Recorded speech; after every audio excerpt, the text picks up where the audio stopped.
Hi everyone, my name's Sarah and welcome back to my channel if you've been here before, and welcome if you're new. Today we're going to talk about some of my sustainable shopping habits.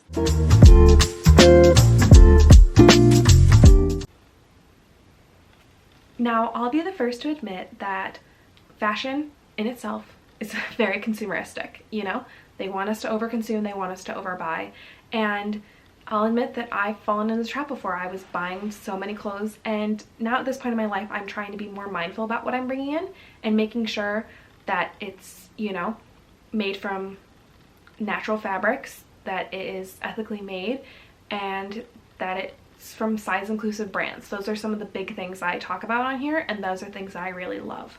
For me, it's all about quality over quantity. I don't want 5 pairs of black trousers if they are all cheaply made.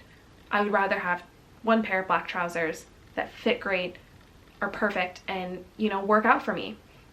And a big key aspect in that is making sure that I'm looking at reviews. I get things hemmed and I get things tailored if they're not fitting absolutely perfectly right out the bat, because then that kind of fills the gap of, oh well, look at those ones would probably fit on me better, but I don't need those ones because I already have the ones I like. And buying natural fabrics, sometimes means that they're not going to be as vibrant or as pretty in colors as they would be if they were synthetic, but that's okay for me too. I kind of built my wardrobe on a bunch of neutrals, and now I'm finally branching out back into color. And so for me, it's important that the colors and all those sorts of things, they go with whatever's in my wardrobe. I don't like to bring pieces into my wardrobe if I don't already have 3 outfits or 3 occasions planned for it, right? Because a cocktail length dress, right? You might need a ton of those if you're a cocktail waitress or you're in a job that requires you to be dressed up all the time. But for me, I need more trousers and things like that. So the trousers I wear can go with a multitude of different shirts I have, whereas a dress could be used for, different occasions and things like that. And especially with social media, we're kind of told that, oh, you've already worn this, you shouldn't wear it again. And I think that's kind of BS. You should be able to wear whatever you want, whenever you want, for as many times as you want, right? I wear so many pieces so frequently because I love them, and I love the combination of look that it makes and it looks, and I love how it makes me feel. And at the end of the day, fashion is about what it makes you feel.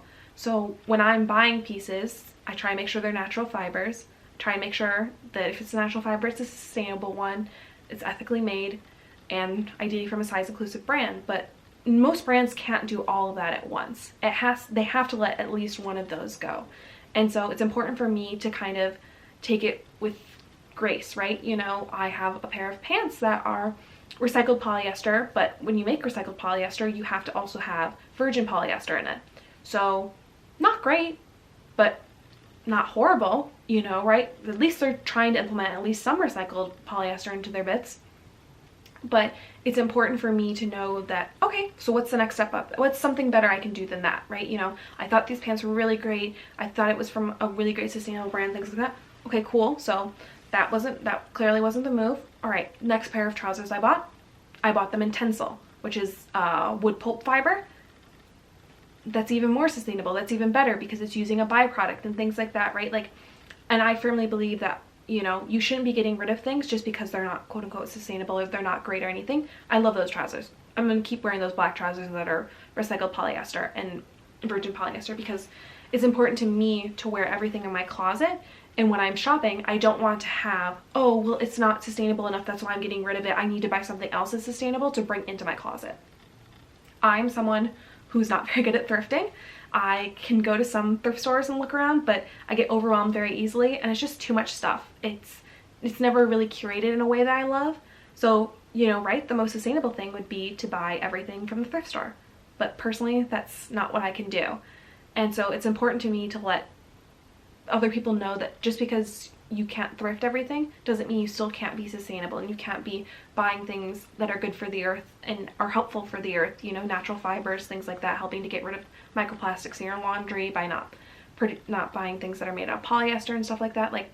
It's really important to me that people kind of see this side. And I have a 90-10 rule, which is that 90% of my purchases, hopefully higher, ideally should be natural fibers. They should be good quality construction. They should be, ethical, sustainable, from size inclusive brands. And 10% aren't. There are some things that I see that I'm just like, oh, this is gorgeous. I bought a dress for a wedding and it is honestly, none of those things. The only thing it is natural fiber. It's silk. It's, you know, not in a size inclusive brand, but it was gorgeous. And I'm here to admit that it probably wasn't the right move. I probably could have bought something different, something, you know, better, but I didn't. And it wasn't a mistake because I like it, but it can't always be perfect. We have to be doing it imperfectly because that's how we really can help ignite the change. You know, I could say too, I didn't buy it from Shein. That was important to me. I didn't want to buy it from, you know, a large fast fashion brand retailer. I didn't want to buy it from H&M or Zara or Forever 21 or anything like that. Like, I wanted to buy it from a smaller brand, and I'm supporting a smaller brand, a woman of color brand, and that was important to me in that moment when I was buying that dress. You know, everything else kind of wasn't as important. So I think, you know, you should kind of prioritize certain priorities. Make sure that you know what you're looking for and where you're going to find it and how important to you is it in that moment, right? If I go on a trip somewhere, I know I'm not going to be finding sustainably and ethically sourced clothing everywhere, but if I don't have any pants, I have to buy a pair of pants, right? I can try and go to the thrift store and try and find something, but odds are they might not be able to have something either. So it's important to me that you kind of know that I'm not perfect and that no one really is, and that I'm trying my hardest to kind of curate my wardrobe in a way that makes me happy.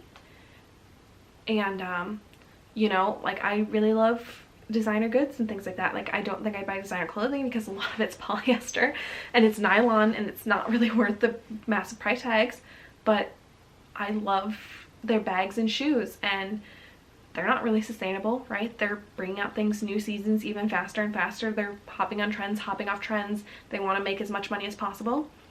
But if I'm buying a piece, I'm buying it so I can use it forever. And that's one of the most important habits I've implemented, is that a piece should not be in my wardrobe just for a season. And if it is, I need to take a step back as to why I was buying it and what void I think it was filling, and if it was successfully filling that void. Obviously not if I'm getting rid of it after a season, but you know, any of my handbags or stuff like that, like, I want them to last a while. I don't want them to be, you know, I don't like vegan leather or anything like that because that's just plastic as well. So I try and, you know, find real leather. I try and find, you know, quality craftsmanship. I try and make sure that, you know, seams are lined up, things are not stitched wrong, that there's no splotching on the colors or anything like that. You know, those sorts of things are important to me when I'm buying my handbags. And shoes are really hard to find sustainable. I have not bought a pair of new shoes in a little bit, but they're really hard to find sustainable. You really can't. And not only that too, but I'll admit, they're not cute. And they don't always look cute, and they can be quite expensive for what they are.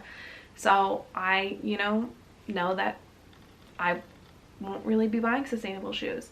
But everything else, I really commit myself to, you know, finding, hey, you know, this summer I really wanted linen, and I found a bunch of linen shirts. Some of them were not good, but most of them were, and I love them, and I lived in them this summer. So when you're trying to shop, try and do it sustainably, try and do it mindfully, because it's a chain reaction, right? That person in that Shein factory who's making all those shirts for abysmally low wages, they don't get a choice. But by you buying something that's ethically made, sustainably made, you are making that choice to help someone else. And that's kind of what I go through when I'm shopping, is that it's bigger than me. I'm voting with my money, right? I'm telling people, this is what I want. I want more natural fabrics. I want, you know, women empowerment. I want to support small businesses. I want to support women of color. I want to support all of that. And if you can't really get behind that, then I guess I don't know why you're really watching this video. But I hope what I said made sense and at least resonates with some of you. I know that sustainable shopping and things like that are not always fully feasible, but fully feasible, I guess, in a monetary value. But I hope at least you can get some sort of joy out of watching the brands I'm spotlighting and about the pieces I'm talking about, and kind of help curate yourself, your own little wardrobe and that sort of thing, because that's really what I want to do. Sustainability and things like that, those are really important to me. And I see a lot of overconsumption on social media, and I will admit I overconsume as well. I buy a lot of things at certain periods in time. So I think it's important that you kind of realize that there are definitely mindful ways to go about it. And, you know, I don't go to the mall anymore. I don't need to go to the mall because I don't need to buy anything in the mall, but there's nothing there for me. There's no sustainable, you know, shoddy craftsmanship, and that's not what I want. I want nice pieces that are going to last me a while. So if you like this video, please consider commenting and subscribing, and leave me a comment down below letting me know if you have any mindful practices that you have implemented and what are the best ways that you can sort of implement those. I hope you guys have a good rest of your day, and I'll talk to you again soon. Bye!